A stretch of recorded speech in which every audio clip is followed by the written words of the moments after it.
Selamat bertemu lagi dengan Bu Teni dalam pembelajaran pendidikan agama Kristen dan budi pekerti.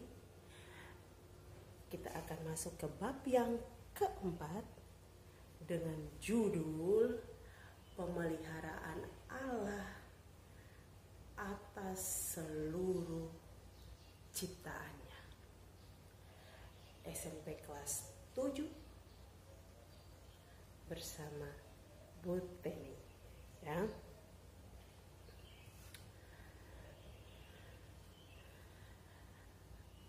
Anak-anak, pembelajaran kali ini, ya, yang akan kita belajar bersama-sama ini, seperti judul yang tadi sudah Bu Teni sebutkan, tentang pemeliharaan Allah, ya, tentang pemeliharaan Allah atas alam semesta. Diharapkan, ya, diharapkan atau tujuan dari pembelajaran ini ketika kalian selesai belajar, yang ingin dicapai adalah yang pertama, ya, kalian bisa bersyukur kepada Tuhan, ya, atas anugerah alam yang begitu indah bagi kita semua, bagi kamu dan bagi Putih, dan bagi semua orang yang ada di muka bumi ini.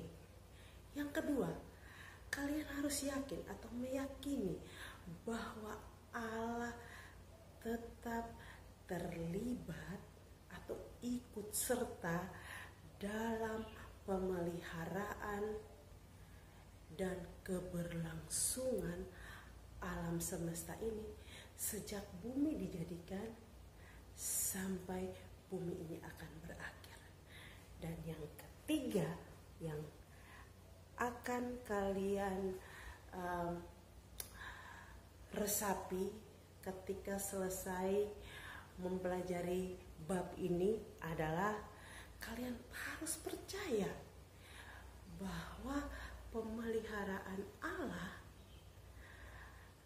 atas alam ini semata-mata bahwa Allah mengasihi manusia, mengasihi kamu dan mengasihi Penny, mengasihi semua orang yang ada di muka bumi ini.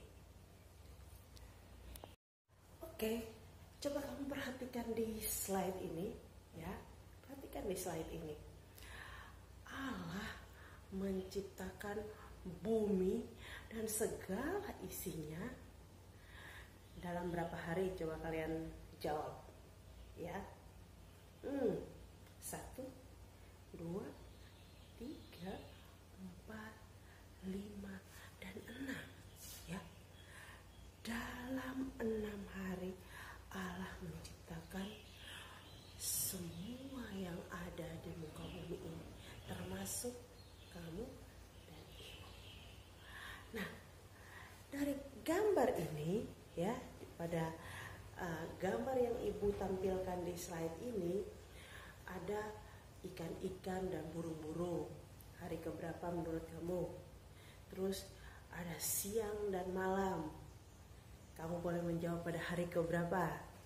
Kemudian ada benda-benda penerang. Hari keberapa menurut kamu juga? Dan menurut kamu lagi, hari keberapakah Tuhan menciptakan pohon-pohon dan tanaman? Hari keberapa pula Tuhan menciptakan cakrawala, ya, yang membatasi langit, air di atas dengan air di bawah, ya. Itu pada hari keberapa? Dan pada hari keberapa Tuhan menciptakan hewan-hewan dan manusia? Coba kamu buka lagi firman Tuhan, kamu baca lagi dari kitab Kejadian pasal 1 dan pasal yang kedua untuk menjawab apa yang ada di slide ini. Oke? Kalian pernah melihat gerombolan ikan lumba-lumba yang sangat banyak, ya? Semua alam yang Bu Teni sajikan di slide nanti, ya, di slide nanti ini adalah semua alam yang hanya ada di satu tempat, ya, yaitu di daerah Bu Teni di Nusa Tenggara Timur. Nah, bagaimana dengan daerah yang lain? Apakah ada, ya, keistimewaan yang disajikan oleh alam kepada kalian? Kamu perhatikan, ini merupakan laut mati. Jadi laut mati di dunia ini satunya ada di Israel sana, dan yang satu ada di Nusa Tenggara Timur. Kalau kalian punya kesempatan, punya uang yang banyak, coba sekali-sekali pergilah ke Nusa Tenggara Timur untuk melihat bahwa di sana juga ada laut mati. Pemandangan yang kedua adalah Bukit Pelangi, ya, namanya Kalabah Maja. Hamparan batu yang luas, gunung batu yang luas dengan warna-warni. Ini juga ada di Indonesia, ya. Silahkan datang dan melihatnya. Kamu boleh juga pergi ke sebuah pantai bernama Pantai Bawana, ya. Pantai yang sangat indah di NTT, di Pulau Sumba, ya. Ini akan menyajikan beberapa gambar yang sangat luar biasa. Begitu indah alam semesta ini. Kalian juga boleh ke TTS, ya, masih di NTT, Timur Tengah Selatan. Di sana ada gunung batu yang sangat indah dengan nama Gunung Fatu Mansi, ya, Fatu Mansi, yaitu gunung batu kars, ya, yang menjulang tinggi dan kokoh, yang dapat menjadi spot indah buat foto-foto, ya. Kemudian kamu bisa ke Flores. Di sana ada danau 3 warna, ya. Dan ini menjadi salah satu anugerah terbesar yang berada di Indonesia yang dilindungi oleh dunia, yaitu komodo. Salah satu binatang purba yang masih tersisa, dan itu menjadi bukti bahwa pemeliharaan Tuhan begitu nyata. Dan kamu boleh memperhatikan, ya, planet-planet tata surya kita, di mana berdiri sendiri-sendiri. Planet-planet ini tidak ada yang memegangnya, tetapi yang sungguh luar biasa mengagumkan bahwa tidak terjadi tabrakan. Nah, tidak terjadi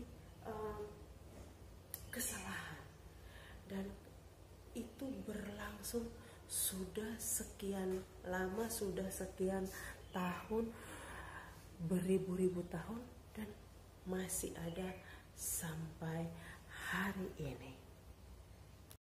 Oke anak-anak, setelah kalian menyaksikan gambar-gambar yang Bu Teni kasih tadi, ya,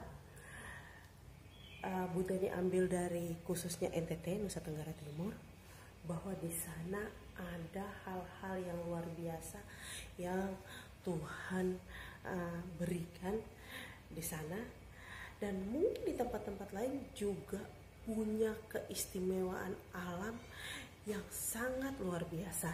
Nah, dari semua gambar yang kalian lihat tadi ya, sebagai karya Allah yang sangat mengagumkan, mari kita selalu berada dalam ucapan syukur. Sekali lagi, selalu berada dalam ucapan syukur. Bahwa ya, kenapa harus berada dalam ucapan syukur? Bersyukur bahwa Allah ya Maha Kuasa dalam mengatur alam ini. Yang kedua, Maha Mulia, tidak terjangkau akal pikiran manusia. Dan yang ketiga, suci dalam keagungannya. Dan yang keempat, misteri dalam menyampaikan berita kekekalan. Mengucap syukur sebagai manusia bahwa manusia tidak mampu memahami kuasa Allah. Yang kedua, manusia harus memuliakan Allah. Yang ketiga, manusia harus tunduk ya, manusia harus tunduk kepada keagungannya.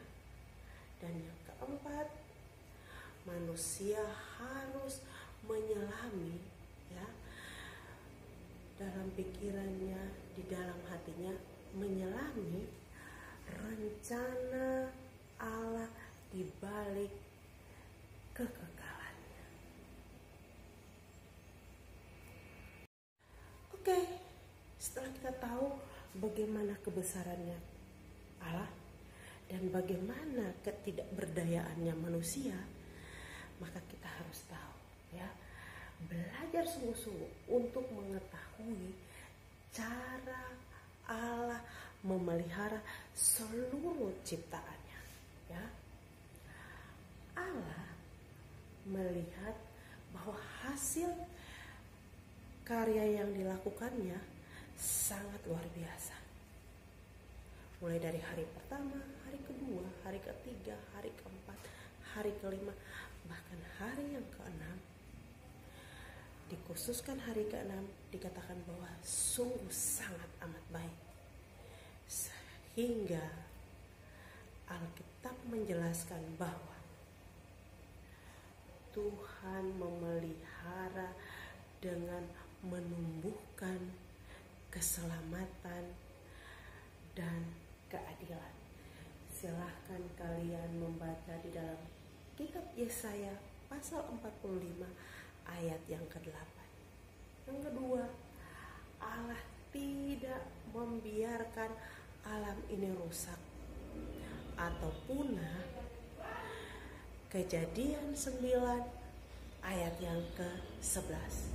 Dan yang ketiga, Allah mengajak manusia sebagai mitra Allah dalam memelihara alam ini. Kejadian 1 ayat yang ke-28. Manusia sebagai mitra Allah ya. Karena Allah sudah menciptakan alam ini, Allah mau bermitra dengan manusia untuk menjaga semua ini. Nah, sebagai mitra Allah kita harus tahu dulu ya, apa arti mitra? Mitra menurut Kamus Besar Bahasa Indonesia artinya adalah teman, sahabat, kemudian kawan sekerja, pasangan kerja, rekan, kolega. Dengan demikian ya, dengan demikian manusia disebut sebagai mandataris Allah untuk menguasai, menaklukkan dan memanfaatkan semua ciptaan ini. Kejadian pasal 1 ayat 28 sampai 30.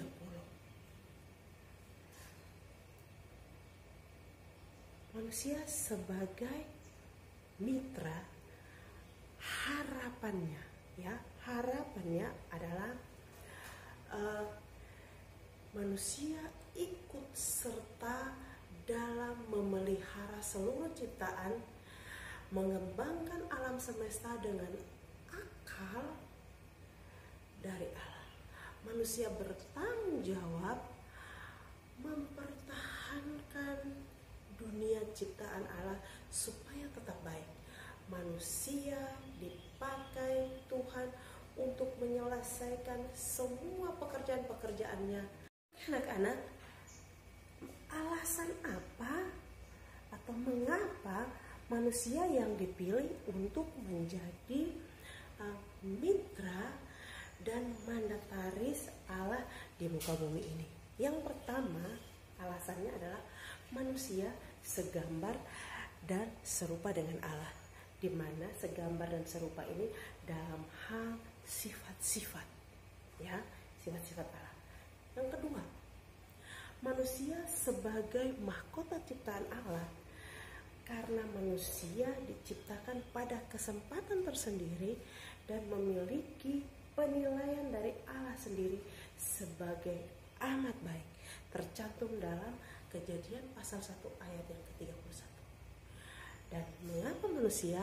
Alasan yang ketiga adalah bahwa manusia memiliki keistimewaan dengan kelebihan yang luar biasa dibandingkan dengan makhluk yang lain, berupa akal budi. Kejadian 2 ayat 15 mengatakan bahwa Tuhan Allah mengambil manusia itu dan menempatkannya dalam Taman Eden untuk mengusahakan dan memelihara taman itu. Mengusahakan dan memelihara taman itu. Dengan demikian, maka pemeliharaan Allah atas seluruh alam dan ciptaannya dengan cara memberi kehidupan, memberi kemampuan mempertahankan hidup, kesanggupan untuk berkembang biak. Siapa yang melakukannya? Tentu saja manusia sebagai mandataris dari Allah. Tentu saja manusia sebagai mitra Allah.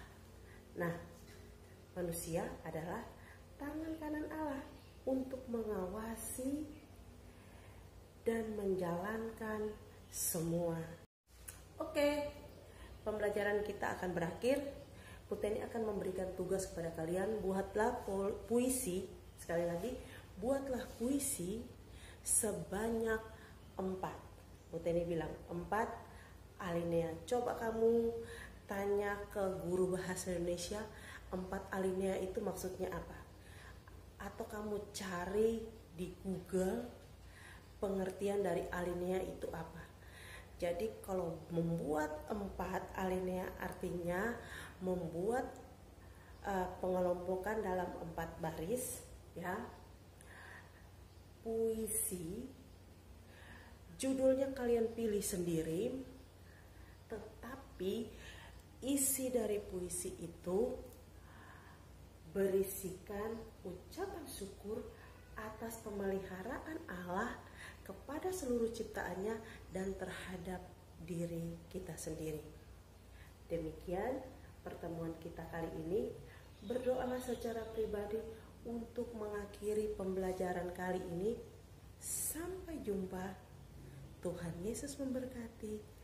Shalom.